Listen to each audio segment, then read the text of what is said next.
Hi, everyone, and welcome to Waste2Soils, optimizing the urban waste stream to create soils and capture carbon. And also, I would like to really thank Circular Cities Week and every partner organization involved with them for making this event possible for us. And if you've been to other Circular City events this week, I'm sure you had the opportunity to experience how great of an environment they've created. So really quickly, before I pass the mic over to our moderator, George Olszewski, I want to kind of share my screen just to show you a picture and orient everybody around what we'll be discussing. So this image essentially shows a global carbon cycle. Very simple terms. Everything is in petagrams, or 10 to the 15 grams, such very large numbers.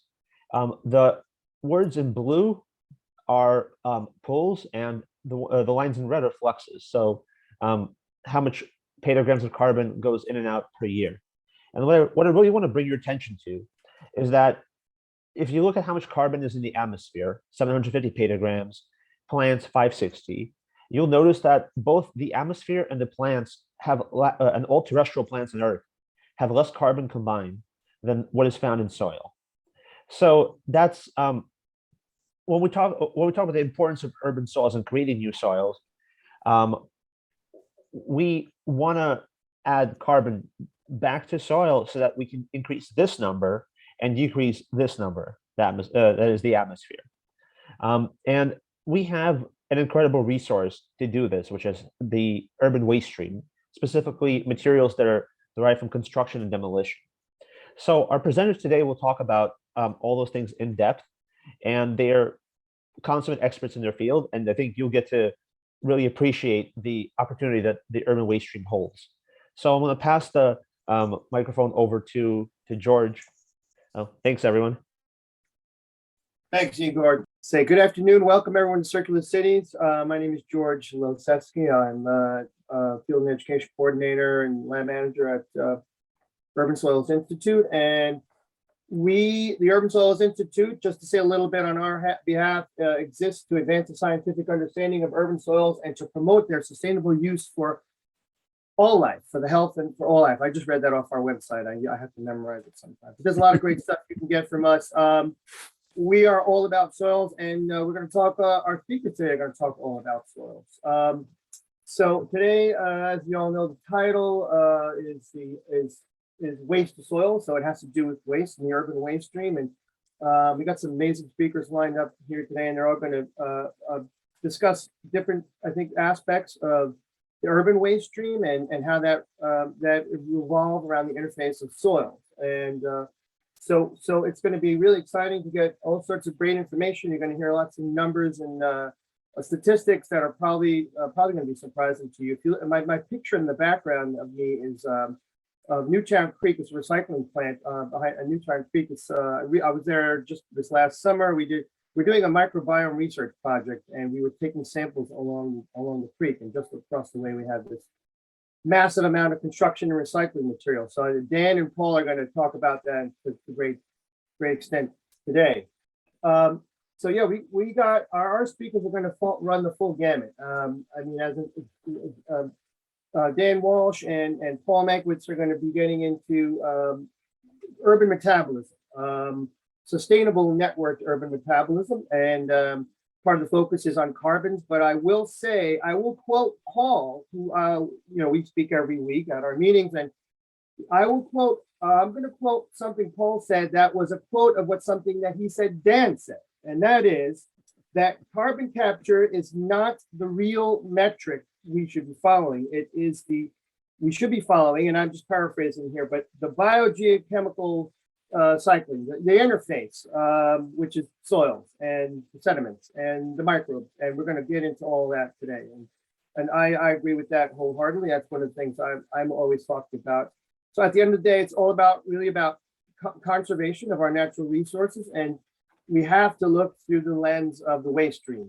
We can't ignore it, and it's the one thing that's being ignored to a great extent. But I think our speakers are going to really bring that to light, and how we can use some of the materials in the waste stream to rebuild degraded soils. I think Yujuan's going to look and talk about that with her programming, Dustin's going to talk about some of the exchanges that are going through the atmosphere and soil interface. And of course, Maha has been doing work for many years, and I've worked alongside her too when she was back here in New York City, looking at how to improve urban soils and carbon capture. And that's my timer for my 3 minutes that I'm supposed to only get. So without further ado, quick intro. Daniel Walsh, Dr. Daniel C. Walsh, Principal, Walsh Environmental Solutions and Founding Director, New York City Mayor's Office of Environmental Remediation, and founder of the Clean Soil Bank. I'm sure he'll talk more about that. And Paul Mankiewicz, co-founder of the Urban Soils Institute, Chief Scientist and co-founder of Leaf Island, and one of my most important mentors in my life. Thank you, Paul. I love you. And so you guys go ahead and start your talk, and we'll take questions at the end of all these speakers' talks. And if you have any questions, put them in the chat, and we'll try to fish them out along the way. Fire away. Wonderful. So the point of this, as George just mentioned, the world is run by waste into resources entirely. So basically, no ecosystem on a planet develops except where wastes are rebuilt into the positive feedback loop of ecosystem growth and development. Basically, all energy on the planet is basically proportional to the mass. But the mass of what? It's the mass of the biota. And that's a critical piece. So basically, if you don't have a biota, you literally aren't looking at a metabolism that can capture carbon and basically transform climate.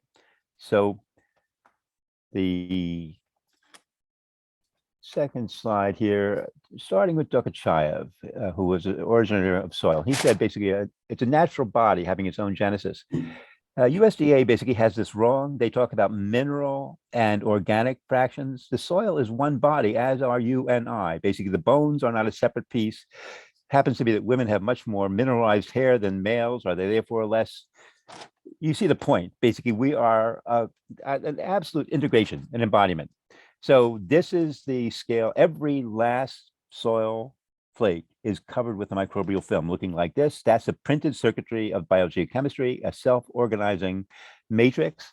Basically, it runs from scales of microns to the biosphere, to the rhizosphere. Basically, you can see on the bottom, beautiful old micrograph from Kerner von Marilon of literally soils in production. Basically, it's those roots, the organic acids that are being dropped off, the polyphenolics and the rest, which are transforming those surfaces into biogeochemical exchange media. And the left is basically a slice through the terminal moraine of Syosset, and you can see the multiple root structures. Actually, my daughter put those together. So at biosphere and ecosystem scale, you have cycles. See that little green box-like piece there, the inorganic nutrient food, that only gets larger where everything feeds into decomposers, and there's a growth and development to the bruiser side. And that, if you don't build that, you cannot build ecosystems. On the upper right, the only way to get the nutrients out of our estuaries is to build them into the largest capacitor on the planet, which is the food web.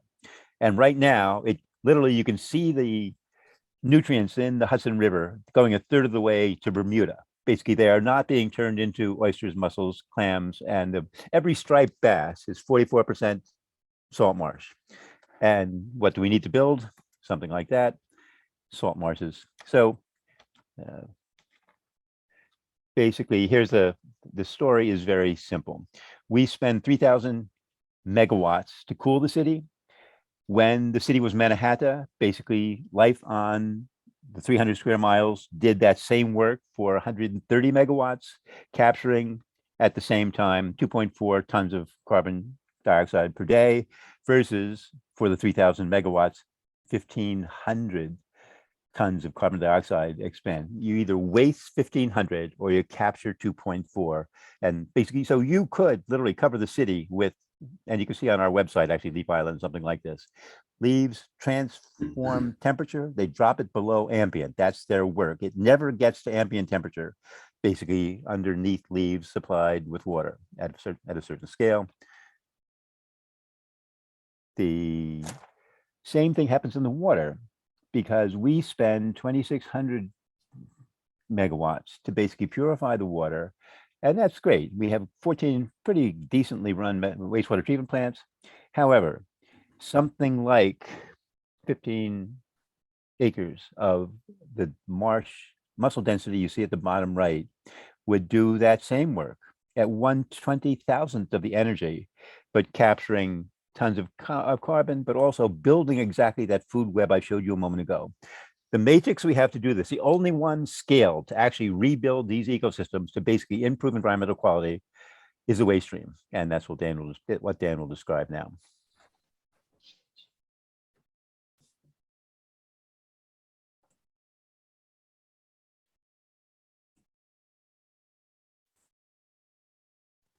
You want to end the slideshow? There. Dan will. Dan Yeah, I'm will working on it. Are you seeing my slides? Yep. Okay, hi, everybody. Dan Walsh, really a great pleasure to be here. As we all know, anthropogenic activity has destroyed most of the natural ecosystems in our urban areas and left us with heavily degraded land, air, and water. And to reverse these impacts, we need to rebuild these ecosystems within our urban environments. This is going to result in profound geomorphologic change to our landscape, and it's going to require an enormous feedstock of mineral aggregates to accomplish. It's really unrealistic to think that we can use mined virgin aggregates to accomplish this. It's unrealistic financially and unrealistic ecologically. We need to find another way. Unfortunately, there is another mechanism right here in front of us in our cities, and that is waste aggregates, waste materials that we generate every day. This slide shows waste materials that are generated in New York City each year, and in total, there's about 9 million tons of waste aggregates that are generated. To put that in perspective, if you put that on top of Yankee Stadium, it would reach more than a half a mile into the sky. If you were to just take the native soil on top, there are 2 million metric tons a year. That's enough soil matrix material to produce about 200 acres of coastal wetlands. It's enough to cover about 1,000 acres of polluted land. That's bigger than the size of Central Park. And it's also enough in 1 year to cover every community garden with clean soil in just a year. So clearly we have the waste aggregate material to accomplish these goals. So, just to give you a look, this is a kind of a look at the suite of waste aggregates, in total about 9 million tons a year of a wide variety of material that can be used in different ways. So this slide shows the distribution of 45,000 acres of coastal wetlands that were eradicated in New York City in mainly the late 19th century and 20th century. You are looking literally at the greatest injury to the natural environment caused by human activity in New York City's history. And over 40% of these wetlands that have been eradicated were eradicated by solid waste landfills. These landfills and their waste underlie about 10% of the land area of New York City.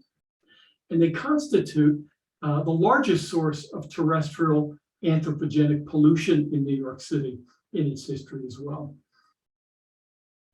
So we have some significant environmental issues to contend with. If you were to take a cross section through one of those coastal wetlands before it was destroyed, you'd see something like this. Broad foreshore areas, broad backshore areas in New York City.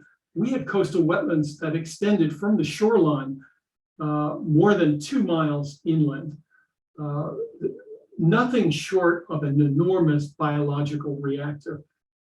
Of course, when these wetlands were filled, we completely lost all of their ecological and homeostatic functions. And by filling with waste materials, in particular solid waste, we created a cascade of environmental problems that are really too extensive to go into now in any detail.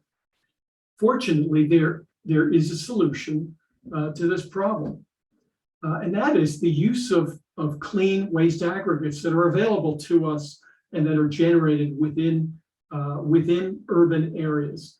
We can use these aggregates to cover polluted soil. We can use them to create coastal landforms to protect us from sea level rise and storm surge. We can use them to restore wetlands and offshore reefs. And in the process, begin a reverse cascade of environmental improvement, which is what we need in our cities. Now, currently, the clean soil that's generated by construction in New York City, and I'm not talking about polluted shallow soils. Construction typically goes quite deep and liberates really high quality, pristine glacial sediments. And if you were to look at where these sediments go, 95% are exported rapidly out of the city during the construction process.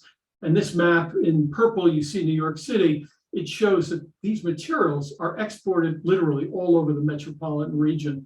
Very little actually is reused in New York City, which is a real tragedy because we need these materials to accomplish critical environmental goals.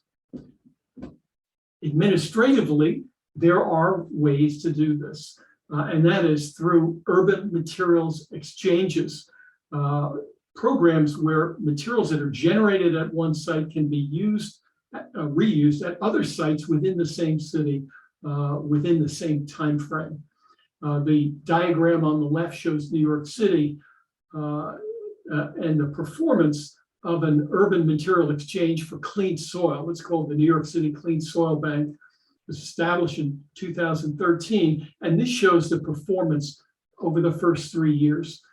In total, about 500,000 tons of virgin soils generated from construction projects were reused locally and upcycled to their highest and best use.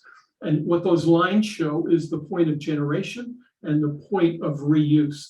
All of those lines begin and end within the 5 boroughs of New York City. So the point here is that we have proof of concept. We know we can build exchanges that can retain these materials, and it's incumbent on us to build those and accomplish these critical goals. The soil bank used clean, pristine native soils. By the way, these are native materials that replicate all of the native, the original functions of soils in the city. These soils have been used to create freshwater wetlands and upland areas, to create coastal wetlands, tidal wetlands along the coastline. They've been used to cover polluted soil on many occasions, and they've also been used to create clean and healthy substrate for urban agriculture. So, kind of in summary, we know what the environmental problems are in urban areas. We know what we need to do to solve them. We have the materials at our disposal to achieve these solutions. The only thing that's left, literally, is political will to make these programs function to achieve these goals. And that concludes my talk.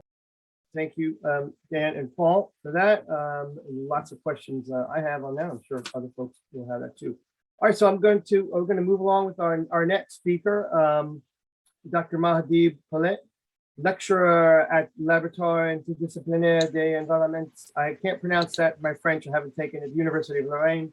A friend of mine, a colleague of mine, we worked in some crazy bioswales and green infrastructure for a couple of years. We were out there monitoring for quite a while, and so Maha's been doing some amazing work for quite a few years, and then since she's been moved to France, she's continuing. Today she's going to do her talk on how to build soils with high potential of carbon storage. So I'll just leave it at that and let you get your time in there. Thank you, Maha. Go ahead and start your talk. So, hi everybody, I'm happy to be here with you and I'm really honored to be here. Today I will talk about how to build a soil with a high potential of carbon storage. Before I start, I will just say that for the moment I work in Microhumus. It's a small company. Our activities are based on soil engineering and management of degraded sites by applying different techniques such as phytomanagement for contaminated soil or organic amendment for variety of degraded soil, such as restoration, etc. If you have any question about how commercialize constructed technosols or how it's really happened in real world, we can talk about that later. But today I will just take the scientific part, and my work is through my PhD and my work during my postdoc in New York City. And I will talk about how to create a soil with a high potential of carbon storage. Firstly, why does carbon matter? We already know that soil degradation contributes to climate change by decreasing the carbon emission. And this will, of course, this also will actually contribute to increase soil degradation. So the picture here, actually, you see it is in Mediterranean area, and we see how that climate change affect this fragile resource, which is the soil. Again, this will affect and reduce our quality of life as we lose such important resource.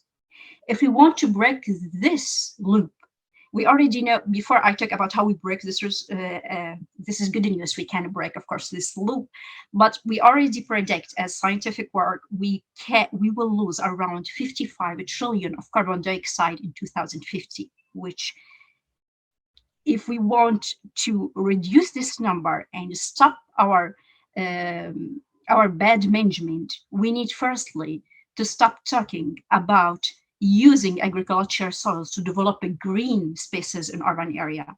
As we know, agriculture soils is fragile resource. It's non-renewable comparing with human skills. So this will cost a lot. At the same time, and here I come back to the Daniel speak, we will see that we use this excavated deep horizon, and a lot of materials come from the city and we throw it outside the city, which again is non-good solution. So 10 years ago or 15 years ago, we proposed technosols as a solution, or constructed technosols as a solution to build, as a solution for developing green infrastructure in the city, because we know the importance of a green infrastructure.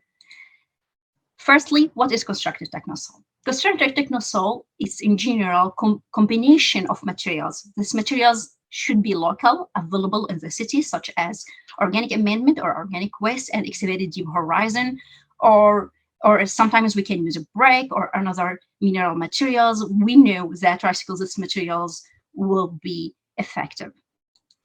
Secondly, we need to think about how we organize these materials.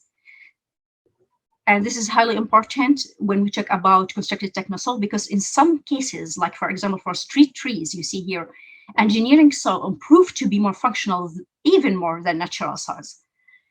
Finally, we need to choose the plant could adapt this new milieu and could contribute also to make these soils more functional.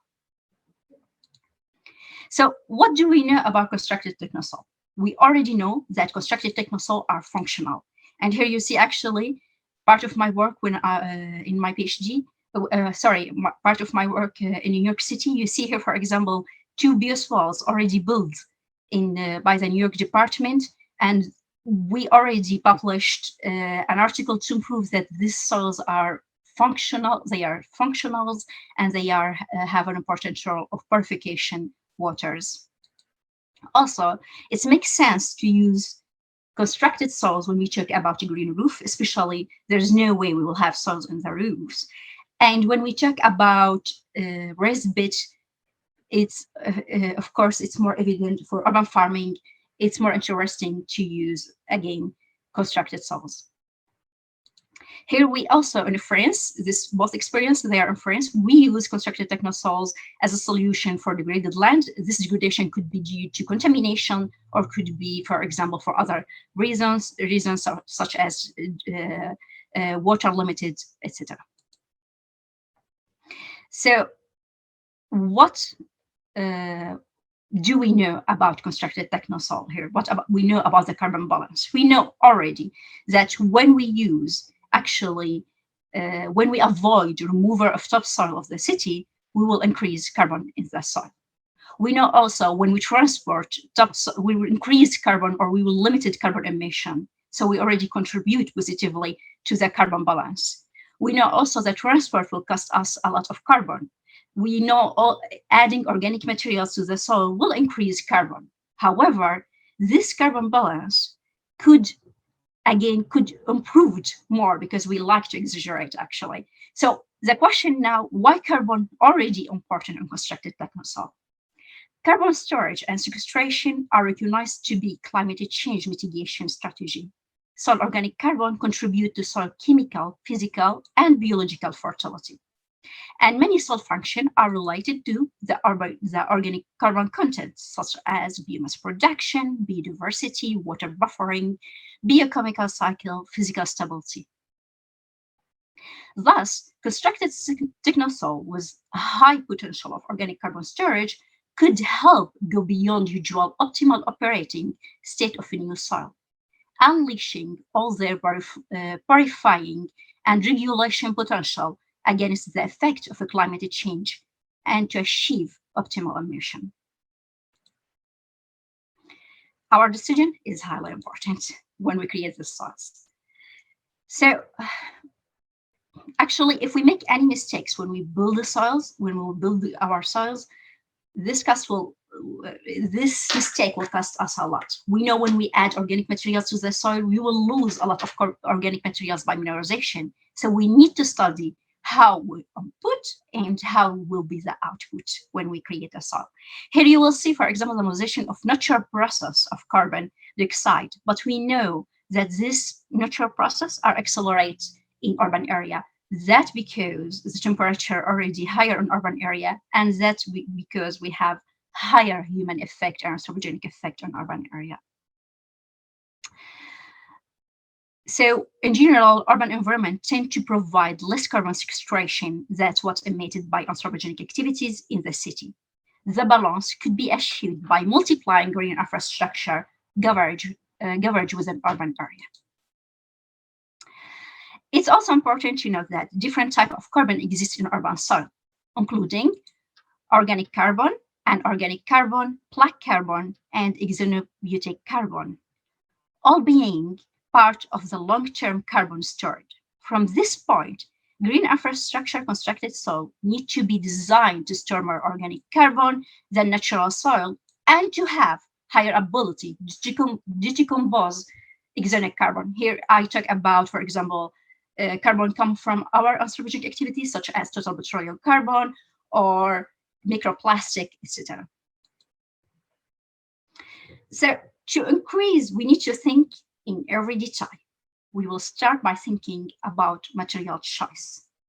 The quantity of organic waste in the mix generally, it's highly important, actually, the quantity and the quality. Generally, high mineralization occur in the early stage of the biogenesis of constructed technosol, especially when we use a high quantity of compost, more than 30% of organic matter. The organic waste chosen has an important role in the carbon mineralization. The quantity of organic waste should not cover biotic role. For example, earthworm presence increased carbon storage. Not only carbon storage, actually, it's carbon stable carbon, because actually earthworm activity could help to provide this complex of mineral organic material, and that meaning observe the organic carbon in the mineral phase. But we know, for example, from the result of my PhD works, we know that when we use a lot of quantity of organic material, the work of earthworm will disappear. So we need to avoid such a problem when we use when we create a soil. The other thing we need to think about is how we organize actually the horizon of the soil. The loss of organic matter depends on environmental condition. The constructed soil's design needs to be adapted accordingly. For example, in arid climate where the risk of hydromorphy is low, the addition of organic waste should be targeted to subsurface deep horizon rather than surface horizon to be better protected from mineralization while improving water availability for plant and root system. The mixture of waste also need to be covered by plants. We know, for example, there's experience on Moscow showed that after just it's a 3 years experience, and it showed that carbon balance in constructed soil which released during the first year ended up being fixated during the second 2 years. So it's so fast fixating of or storage of carbon. Other thing we need to think about is the interaction between flora and fauna, because flora and fauna are major driver for plant growth and other. Relying on literature knowledge about biotic interaction is a key to build the soil with high sustainability. As constructed soils are recent technique, we already know it around 15 years ago, as I said. No long-term data discuss biotic interaction are available yet, or actually they are so limited. Still, in a short period of time, less than 15 years, some studies highlighted how biotic interaction increase carbon concentration within aggregate and constructed technosoils, especially when organic waste ratio were lower than 20%. We know from literature that plant diversity will increase carbon. We know also the diversity of root will increase carbon because we will have different type of root, we will have different type of depth, will cover better the soils. We know when we use, for example, as you see here, different height of a plant, they will increase again carbon storage because there is a limited resource in urban area, including light. So when we use different height of a plant, we will use different resource of the soils and different resource of environmental surrounding environmental, which will increase carbon sequestration. Again, we need always to cover the soil. When we cover the soil, we will avoid carbon erosion, and we will have more carbon in the soil. So as a conclusion, I will say yes, we can build the soil not only to purifying water like we did in New York for water stormwater management system, or for a green roof for food security. We can build the soil with high potential of carbon storage if we consider each part and heavily thought about each part, how really engineering this soil and how we build it. Thank you so much. Don't hesitate if you have any question. Thank you, Maha. That was a fantastic presentation. So many great points that you bring up there. You harken back to Dan and Paul's discussion. That's not waste deep horizon materials, but your focus on constructive technosoils. It's massive. What are the choice of materials? Are earthworms good or bad? I mean, these are all, carbon storage versus stable carbon in the environment. I mean, these are just amazing concepts that we really need to bring to the fore. And I love your last talk about, you discussed about the plant diversity, plant interactions. Really, it's also one of the keys to increasing carbon sequestration.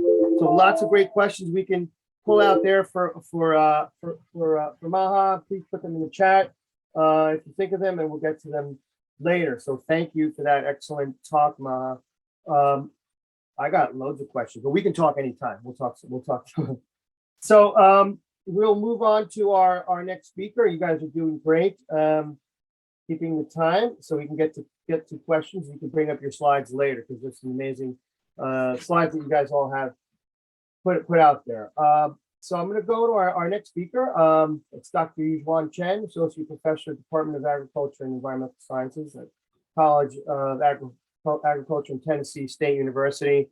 My experience with Yujuan was first with TreePeople, and of course we'll have Dustin the TreePeople after. But so Yujuan's going to talk to us about the soil profile rebuilding cost-effective technique to rehabilitate degraded urban soils using compost amendments and increasing.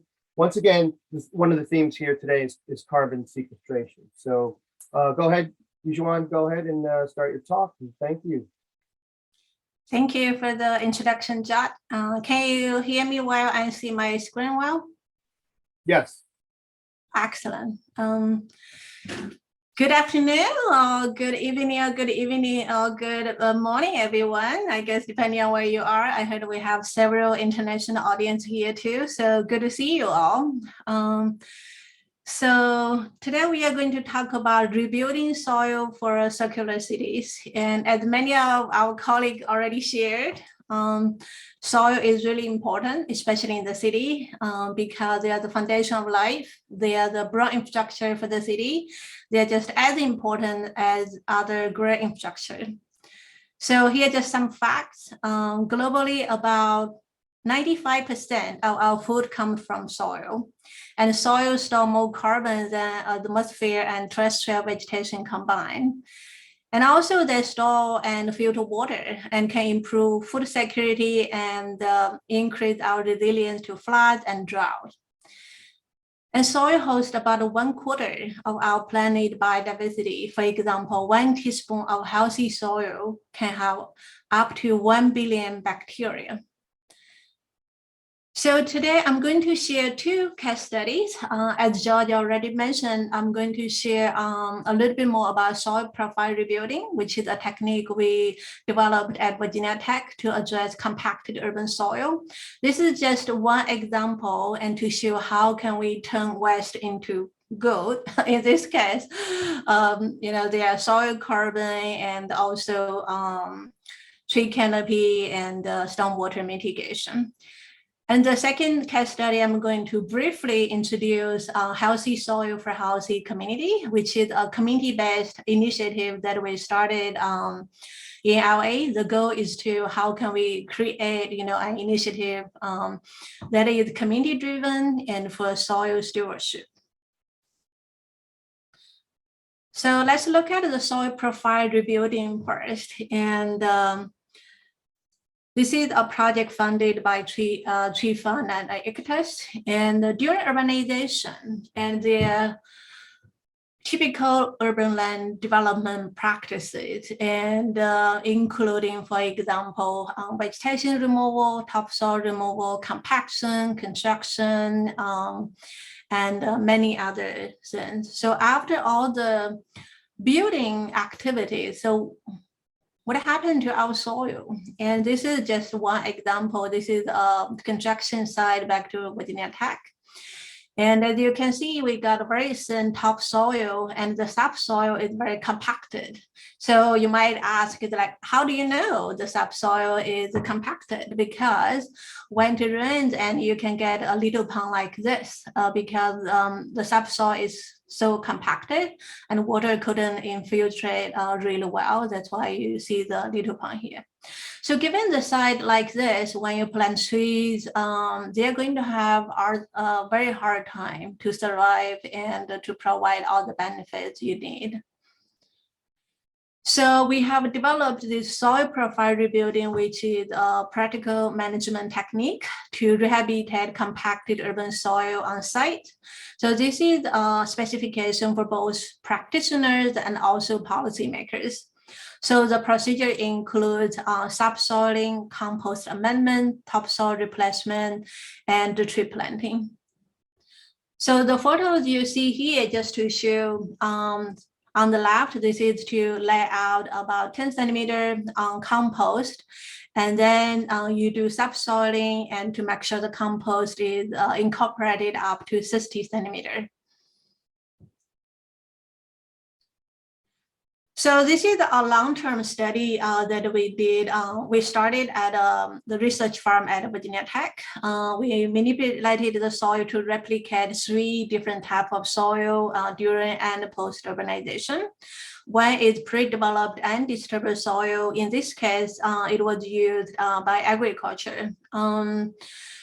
And then typical degraded urban soil, this is compacted and degraded urban soil, and also post-developed rehabilitated soil with soil profile rebuilding.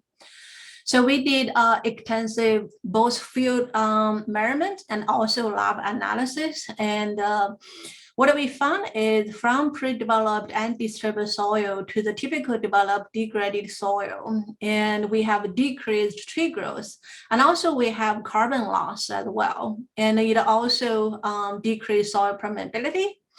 But with soil profile rebuilding, it can significantly mitigate those impacts. So the results have been published on several peer-reviewed journals. So let's take a closer look at the carbon part.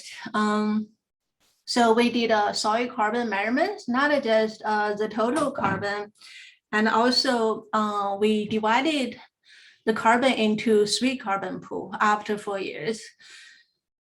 So we have available carbon pool represented by light fraction and aggregate protected carbon pool with intra-aggregate particulate organic matter, and also mineral bound carbon, which is organic matter directly bound to silt and clay. From available carbon pool to mineral bound carbon pool, the stability of carbon increases. That means available carbon pool is the least stable carbon pool, and the mineral bound carbon pool is the most stable carbon pool. And the aggregate protected carbon pool is something in the middle. So we did 3 soil depths, 0 to 5, 5 to 10, and 15 to 30 centimeter. And this is our profile rebuilding, and this is the control that this is without any soil manipulation or mitigation. So in the topsoil, as we can see, all the topsoil manipulation not just decreased available and aggregate protected carbon pool, we actually have significant carbon loss in the most stable carbon pool, which is the mineral bound carbon pool. That's really surprising because mineral bound carbon pool is the most stable carbon pool. So that means the soil protection is so critical, and because when you have the soil manipulation, it can decrease carbon and release carbon, and also even for the most stable one. And then when we look at the subsoil 15 to 30 centimeter with soil profile rebuilding, it actually increased available carbon pool and also aggregate protected carbon pool, which can mitigate the impact or the carbon loss in the topsoil. So we also developed a specification. Now it's available online, and it has a brief version and also a full version. It is free. You can download it and use it. And also we did another study. Another graduate student did another study in Arlington, Virginia. So we started at a research farm at Virginia Tech, and then we used the same technique in the tree planting meeting in Arlington, Virginia. And the video here at the bottom, it shows, they were applying compost to the sweet tree medium. So the finding from this site is very similar to what we found from the research farm at Virginia Tech. With the rehabilitation, we had increased tree growth, and also it improved soil compaction and other soil property. Additionally, this technique has been adopted by the County of Arlington for their stormwater manual. So the stormwater manual, it is a guide to stormwater requirements for land disturbing activities in the county. So they have adopted soil profile rebuilding to address stormwater related issue in the county. And right now we are talking with the city of Nashville here in Tennessee, and wants to test this technique here in Southeast US. So this is the first case study. How can we turn the green waste into good, and also help our soil, to rebuild our soil, and to help urban vegetation and to enhance long-term ecosystem services like carbon sequestration and stormwater mitigation. And now let's take a little bit more time to talk about healthy soil for healthy communities. So actually before this talk, I was checking what is the definition for the circular city. So one thing I found out, the concept for a circular city, it encourages the collaboration and between different stakeholders, and also to better engage with residents to bridge the gaps between community and research. This is what exactly what we did in LA for healthy soil for healthy community initiative. This is a community-based initiative for soil stewardship. So this is a project funded by Accelerate Resilience LA, ARLA, and for the first phase, we did a needs assessment because before we do anything, we want to know what do we have, what do we need. So this is a project we collaborated with nonprofit organization, government agencies from local to the federal level, and different universities, and also community groups. So within this phase one needs assessment, we asked 3 questions. First of all, what do we have? And secondly, what do we need? And thirdly, how can we work together to address the needs? So basically to determine the current status of LA's urban soil, and also identify current and long-term urban soil issue and community needs in the region, and provide a framework to move forward. So with the limited time, I wouldn't be able to cover all the findings from this phase. Here, I just want to share how we did the needs assessment. We did 4 online surveys with residents, educators, policymakers, and also soil-related professionals. We also did 7 online focus groups with technical policy group, residential group, community group. At the end, we brought them together, did a synthesis group. In addition, we hosted several events, including Los Angeles Urban Soil Symposium, Los Angeles Urban Soil Workshop. We also co-hosted NYC Soil Symposium with our wonderful partner from NYC Urban Soil Institute. So based on all the data and information and analysis and the community engagement, what we found is the top needs for our soil include, first of all, we need an overall strategy. And secondly, we need a community-based soil testing, because in the survey, what we found is lots of people said, yeah, I'm interested to learn more about soil, but when we ask, have you tested your soil? And we only have very low percentage of participants said, yes, I have tested my soil, or I know what I have in my soil. And also we need effective public education and community engagement too, because there was strong interest in learning more about soil-related topics, especially for educators. And also we need demonstration projects and to showcase the potential solutions, and especially based on the conversation with the community and also the interactive activities we had at different events. And the community is keen to learn about, what we can do to improve the soil we have in the region. So that's the phase one. And based on the needs, we developed an overall framework to address the needs, which is to establish Los Angeles Urban Soil Collaborative. Under this collaborative, there are different components, including, for example, demonstration project, community engagement, and planning, and many other things. So there are 3 demonstration projects we are doing in phase 2, thanks to the continuous funding from ARLA, and we started phase 2 last year. And 3 demonstration projects include urban carbon farm, and Dustin will share a little bit more about this after this talk. And also green, blue, brown infrastructure. This demonstration we are doing in Walsh, which is an disadvantaged community in LA County, and have lower tree canopy, and have been experiencing lots of environmental pollution related issue. And for this demonstration, we are looking at the connection among soil, water, and tree there. And the last one is community-based soil sampling and testing, because soil testing has been identified as one of the top needs. And also, based on the survey and focus group, what we learned is the majority of the participants said, yes, they are very concerned about soil contamination. So for more information, you can visit Healthy Soil for Healthy Community Initiative website, and you can find the project report and other material. And it's worth to note here is we also developed Los Angeles Urban Soil Toolkit in both English and Spanish. This is a beginner's guide to improve and sustain the health of LA's urban soil. And recently, we just published one peer-reviewed article with some of the findings.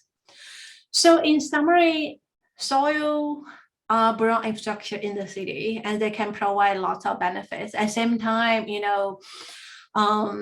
soil are facing lots of challenges. And so with best management practices like soil profile rebuilding, and it can turn waste into good because it can enhance tree growth, carbon sequestration, and also stormwater mitigation. And at the same time, we need to work with our communities and to make sure we are meeting the needs and also their voice, could be heard when it comes to the planning and decision-making process. And lastly, when we think globally, we have to act locally. And because every city is different, every community is different. And so I'm glad we are having this conversation here to share experience and to learn from each other. Thanks to all the funding agencies, and many people have contributed to the work that I just presented. Thank you for your attention. Excellent. Thank you so much, Yujuan. That's just what a fantastic presentation. Really bringing together the theme of today with rebuilding, reusing materials. And your soil profiling rebuilding work you're proving to show that you are increasing the less stable pools of carbon with some of the rebuilding strategies, and that's fantastic. I mean, the proof is right there. And then you bring all this wonderful work back full circle. I mean, I love that you show the different pools of carbon because no one really thinks about that. It's just soil organic matter, that's all it is. But it's so much more. But you bring this all back to healthy soils and healthy communities and the needs assessment work. I mean, that's, at the end of the day, that's what it's all about. Really, we want to know what we need as an individual or as a community, and then I think globally, act locally. So that's just wonderful, and these are just great strategies: enhancing ecosystem services, carbon sequestration, stormwater management. I mean, I love brown infrastructure. That's a great term, but you got all three colors: green, blue, and brown. Thank you for that. What a wonderful talk. And looks like we're getting some questions, and we're going to certainly have lots of things to go over at the end of all the speakers. So thank you, Yujuan. And so if anyone has questions, please put them in the chat again. So a few people are blown away by all these presentations. There it is, right in the chat. I love that. That's fantastic. So I will go ahead and introduce our next speaker, Dr. Dustin Herrmann, Principal Scientist, TreePeople. Dustin's going to be talking about soil in the atmosphere. And if you have no idea what that means, you're going to be in for a treat, because that is, everything is about, I don't think, do we use the term biogeochemical cycling? Paul likes to use that. I use that all the time. I know that's a term that Dan throws around. I'm sure you all do, but it's all the different spheres: the hydrosphere, the atmosphere, the biosphere, and then of course the lithosphere, which the soils is the sort of the interface with all these different systems. And I'm really interested to hear what Dustin's work is showing with respect to soil and atmosphere. So thank you, Dustin. Go ahead, and it's all yours. Thank you. Yeah, air, water, soil, all the same material. All right. Hey, y'all. Good day.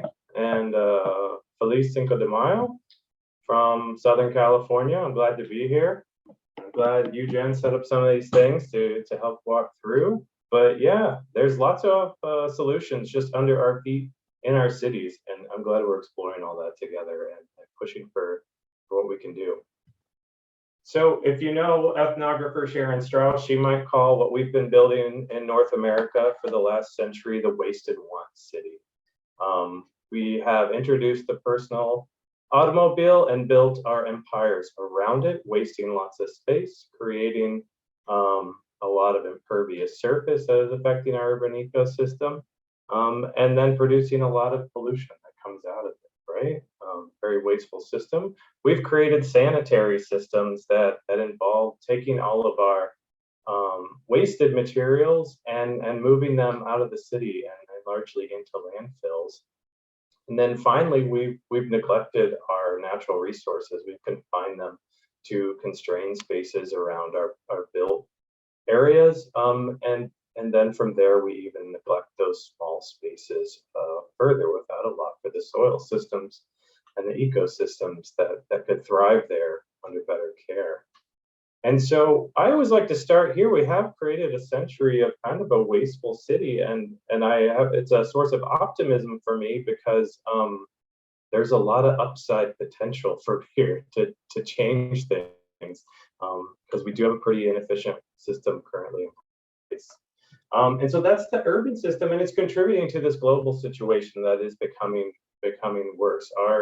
We've been talking about needing to curb emissions, but we've only been going up for the last few decades.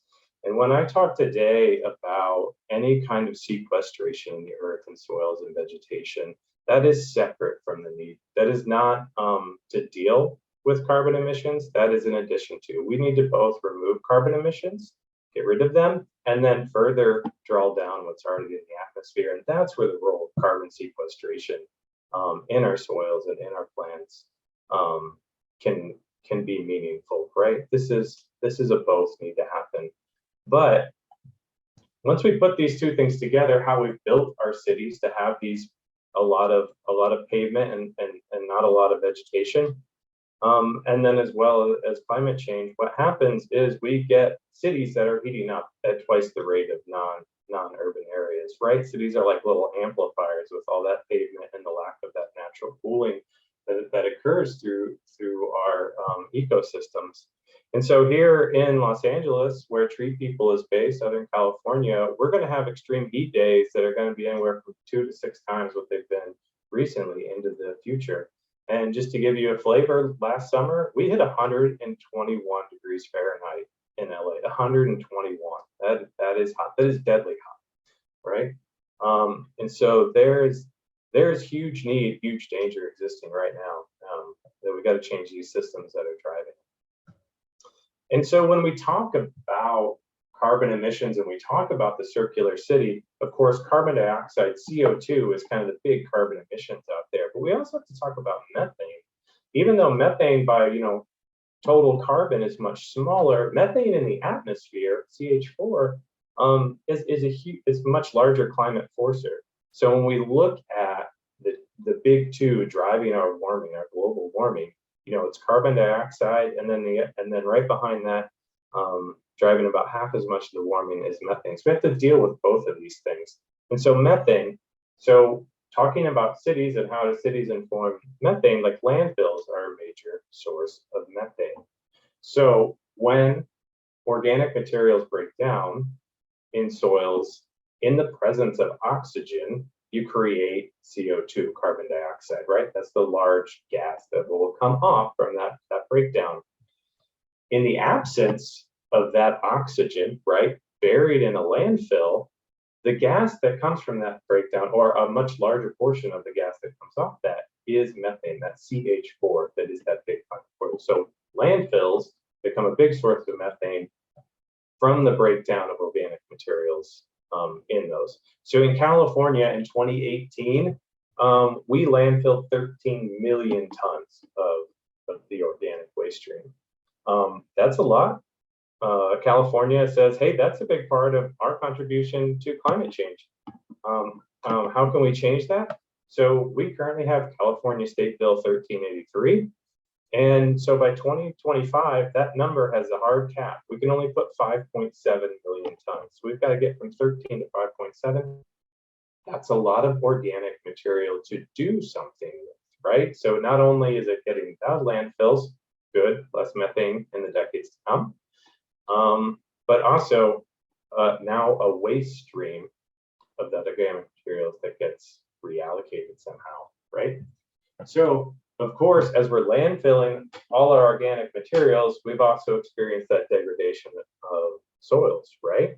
And so when we consider we've lost about 114 billion tons of soil organic matter, or we have that much less relative to, say, 1850 before this industrial revolution, and that's also been a huge loss of carbon from those soils. So that is to say that the soils that we have on the planet have the capacity to hold a lot more carbon, have the capacity to build a lot more organic matter and do a lot of the Earth system functions that are possible from that, right? And so when we talk about these issues we have around urban heat islands, degraded systems there, and globally those systems, restoring soils can be part of the solution. And then arguably, soils must be part of the solution for any kind of socially and environmentally meaningful solutions, right? The soils are where we can rebuild the societies that are more just. That doesn't have to happen, but without it, I don't think we could do that. So, and the IPCC report that just came out, it's very much calling on these urban areas, cities, these systems as really important to the solutions. We can think about the many ways that we can do that, but they called out the capacity for the urban ecosystem to participate in that carbon storage, right? And so then in this way, restoring urban soils is also a part of that solution. And by the end of this, I hope we see that it must be a part of that solution, right? And so Yujuan kind of already introduced this and laid out kind of this healthy soils for healthy communities initiative, but that's why we at TreePeople are taking kind of a leadership role on soils and driving that narrative here in Southern California with our supporter, ARLA, Accelerate Resilience LA.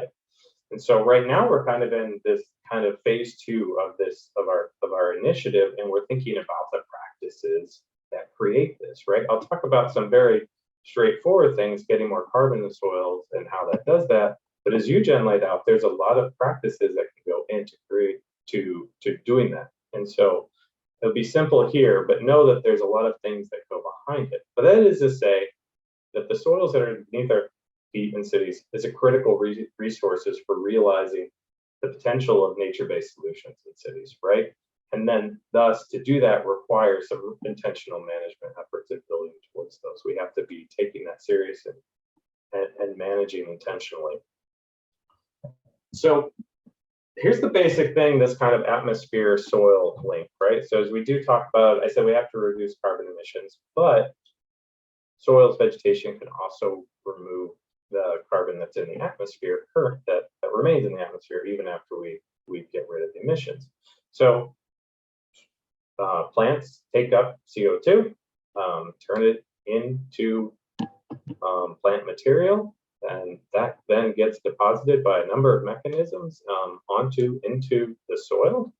And then through the decomposition process, some of that gets respired back off into the atmosphere as CO2, but then some of that can get incorporated into soil organic matter and can be stabilized for decades to centuries in that soil. So a stable pool and an active carbon sequestration mechanism. And so that's what's really important. And so I think what's relevant is that there's evidence for a lot of this happening in urban soil carbon sequestration, such that under supportive management, under the conditions that facilitate it, that when you have these urban soils that are depleted in organic matter relative to where they could be, you can actually rapidly accumulate carbon and the other nutrients that go into soil organic matter, right? And so this is just an example from my dissertation work that I did in the Central Valley of California on an age gradient in lawns here of several decades, right? And over those first few decades, this doesn't go on forever, but for several decades, the soils in these systems added a lot of carbon really fast, from a very low carbon to a very rich in soil organic matter soils over the course of 5 decades. So they can be huge sinks in these urban systems, right? So that's just that. So this is kind of an irrigated one, took a lot of water, it was a long, took a, these kind of management inputs. We can also think about other systems that aren't quite so intensively managed, but that we want to grow the carbon in there, especially under less irrigation that would drive the ecosystem that is driving these carbon inputs. We can provide the carbon inputs directly, not from the plants, but from all the waste we produce that we've been landfilling. Now, I wanted to say real quick to go back. Well, I showed a picture of food waste, right? That came out of that. There's also all the kinds of landscaping trimmings and such that come down, right? That are mixed into all these organic materials and go into making excellent versions of compost and mulch and stuff that we can apply. So that was a very simplified picture. But so we're essentially doing this kind of demo / study that's in LA's Griffith Park. If you've been, it's our central park. And basically we're trying to farm carbon and create healthier park systems through building up these soils that go in now.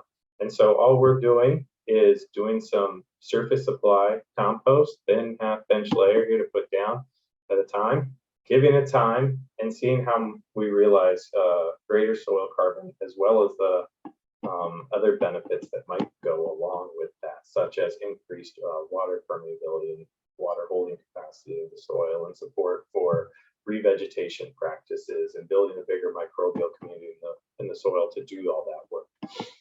And so that's what we're doing. We're in the middle of this. The stuff we put down is about 3 times as high as carbon as the surface soil that exists there. So the carbon's there to add to it, and we'll monitor it going forward. But it's important that I bring this up because later I'm going to bring up the system within which this works, right? And so see here, there's people in this picture, there's conversation, there's knowledge sharing, there's demonstration, there's building the communities around the processes that create, make these kind of city systems possible, which is an important part of this piece. So something I want to come back to is that we think about the circular cities and we think about these waste streams.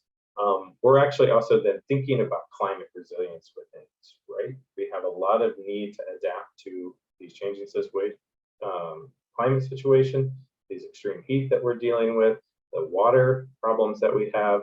And so that soils are an infrastructure for climate resilience. And so when you look at this graphic, how cities incorporate nature-based solutions for adaptation, right? You have increasing the tree canopy to help offset that heat island effect.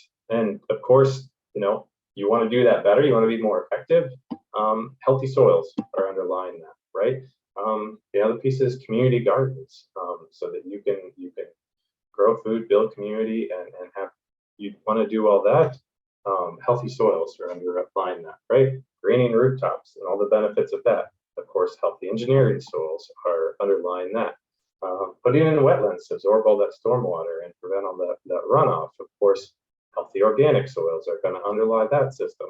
And then if we want things like these protective systems like mangroves that guard our shorelines, that so many cities are on the coast, of course, then you need healthy sediment systems that are running in there. So all these green infrastructures are underlain by the soil system, and to be a more effective nature-based solution, more effective climate resilience, the state of those soils and the ongoing functioning of those soils is so relevant, right?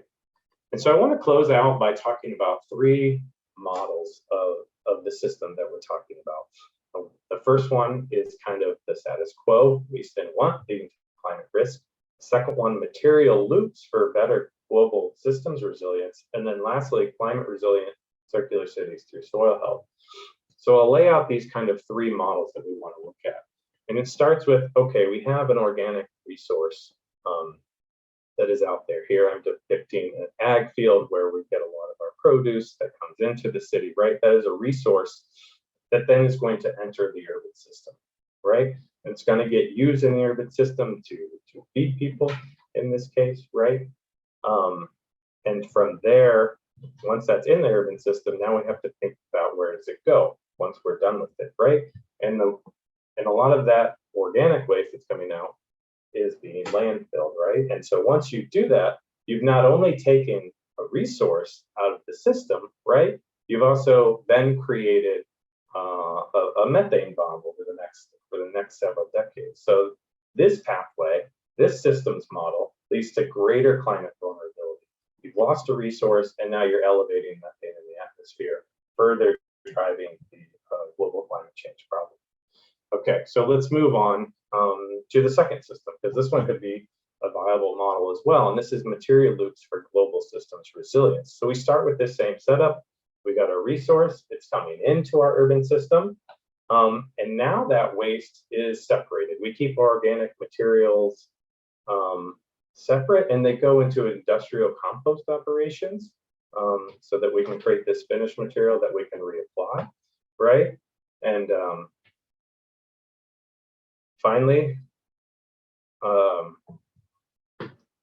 those can then be looped back in to the ag systems that they came from, right?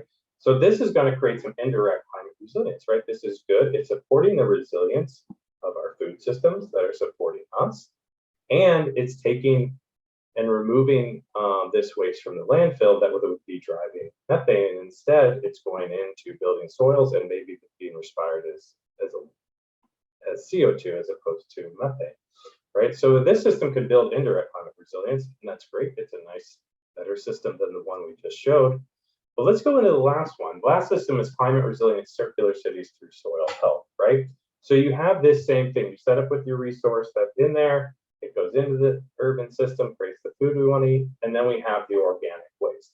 Where do we go from there? So the last one is now taking that waste and turning it into an urban resource, right? And the idea is that now we've created this resource that we collect within our communities. We are building knowledge about that resource and how to use it within our communities. We are creating the infrastructure systems of creating the company.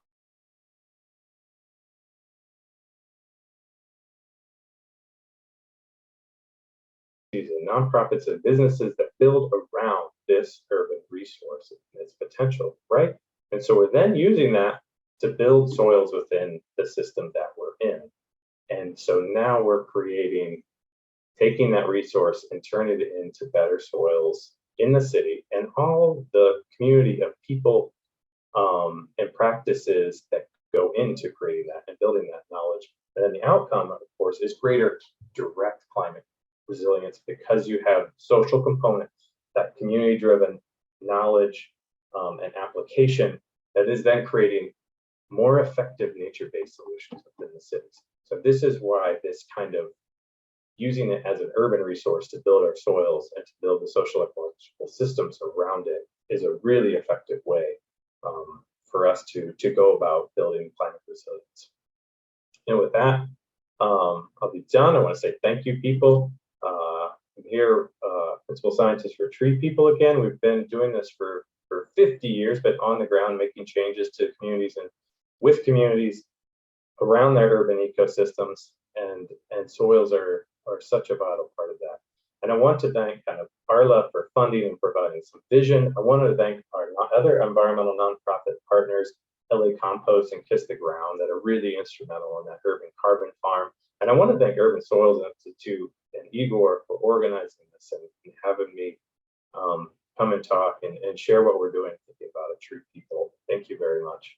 Yes, great. Thank you, Dustin. That was great. What a great presentation, and really tying in together a lot of the key points that folks were bringing, our earlier speakers were bringing up. And I love the three system models that you talked about, and really the focus on climate resiliency and the climate vulnerability that actually is a serious problem. And I think your focus is it's not just about removing carbon emissions, but also drawdown of carbon from the atmosphere. The key point, and that's where soils really could come in.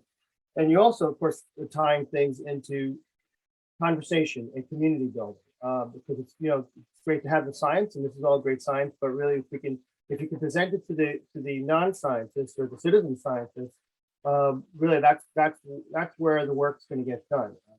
you know, we could talk to each other, you know, as fellow scientists, but that's just preaching to the choir. We got to get out to the folks who are out in the gardens doing the work and want to get their healthy food, and they don't understand what organic waste is, or even what soil organic matter is, for that matter. No pun intended. So thank you. That's really a great talk. I love that, you know, circular cities through soil health. That really says it all. So thank you for that, Dustin. So I guess